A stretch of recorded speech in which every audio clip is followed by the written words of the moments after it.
Welcome, everyone. Thank you very much, Njonjo Mue. Thank you very much for coming to attend this forum.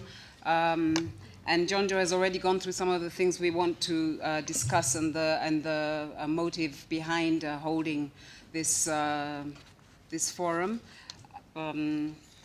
We are holding this debate in order to spur and inform, we're holding this forum in order to spur and inform public discussion on the nature of security threats facing Kenya and the effectiveness of our response so far, where there have been responses, because there have not always been responses to the various security threats. And where there have been responses, how could such responses be improved? And we hope to have a comprehensive look at some of these threats and responses, including regional aspects, as you've heard from Jonjo's lineup of the program. We are holding this response particularly motivated by the massive Eastleigh operation, but also motivated by the ongoing security threats and events which seem to succeed each other with very little being done and very little actually being uncovered, and us learning very little about what actually happened. And we think that it's important, even though there seems to be an attitude on the part of government that the public has basically very little to contribute substantively to such a discussion. We are convinced that we have a key role as the public, and that is predicated upon our understanding and upon better analysis. We want to explore in this forum if indeed the only way to secure Kenya is through the knee-jerk recourse to force that we've seen recently, the mass arrests, the screening, detentions, extra-legal executions, etc. Is this the only way to respond, as government would have us believe, or are there other more effective ways that are more effective in making us safer? We hope today that we'll come out of here with greater clarity and be able to engage more with officials in terms of this debate around we will continue, the government's professed intent to continue with quite a repressive and old-fashioned approach. I think some of you have seen pictures comparing the incarcerated people in Eastleigh with pictures of detainees during the Mau Mau uprising and the terroristic response repression of that uprising. We hope that since that time there have been developed better responses, and we hope to hear about them here.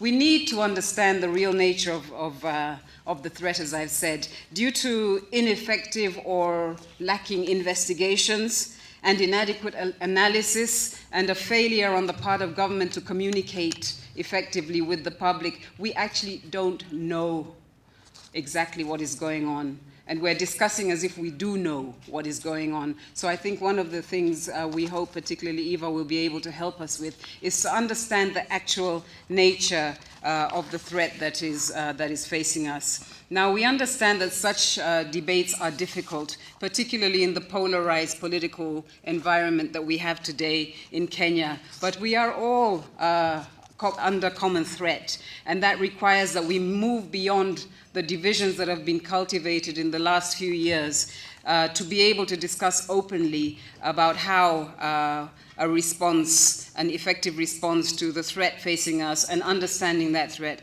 and understanding how is there a way to respond to that threat and still respect human rights? To what extent should we accept when government says that it is necessary, that human rights really can be thrown out of the window? Does that make us any safer? I would really want to reject the argument that you often hear that civil society only cares about the terrorists and the attackers and doesn't care about the victims. No one has a monopoly of sympathy for the victims of terrorism. They are also our brothers and our sisters, our parents, our children, and we are just as much at threat of falling victims to an attack as any other Kenyan.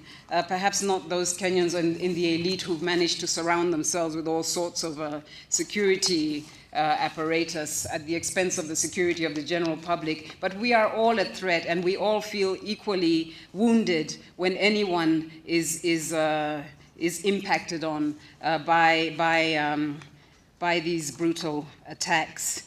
And of course, perhaps it's a natural response to seek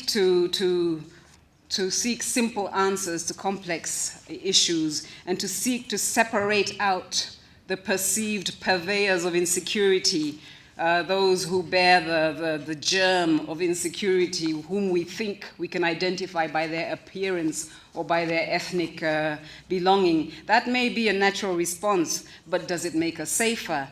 Can we conceive of Kenya being secure without the Somalis in Kenya and in Somalia also being secure?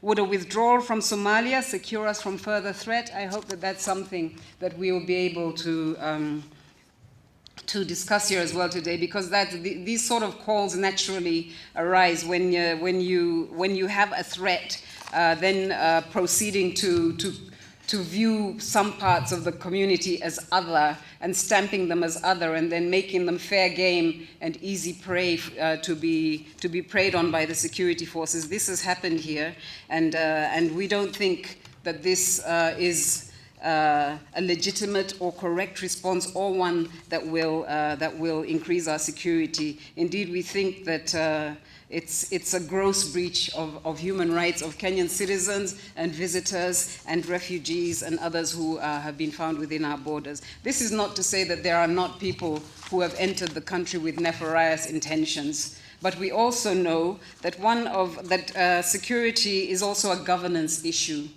and that some of the insecurity is homegrown. We have seen that some of the people who have been arrested in connection with grenade attacks, for example, have essentially, if you will, Kenyan quote-unquote names.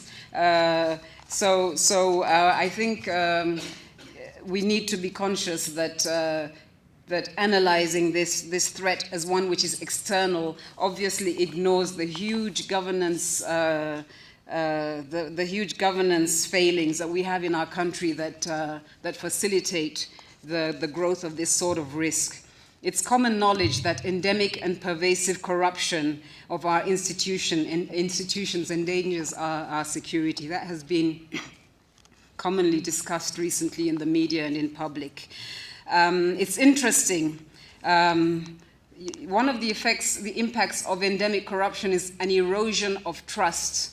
The public loses trust in its leaders and trust in institutions. So it's interesting that doubts are being expressed about the nature of the threat and the motivation behind the threats. Also the motivation behind the mass raids and detentions in East Lee. Now, if an effective response to security threats is to include a vigilant public willing to cooperate with government agencies, how do you cultivate that spirit in a populace that views and often experiences security agents as predatory exploiters? We've all heard the reports of people who've been arrested, having bribes extorted from them, and it seems that it's those who have no money to pay the bribes who end up incarcerated and in detention and deported, etc.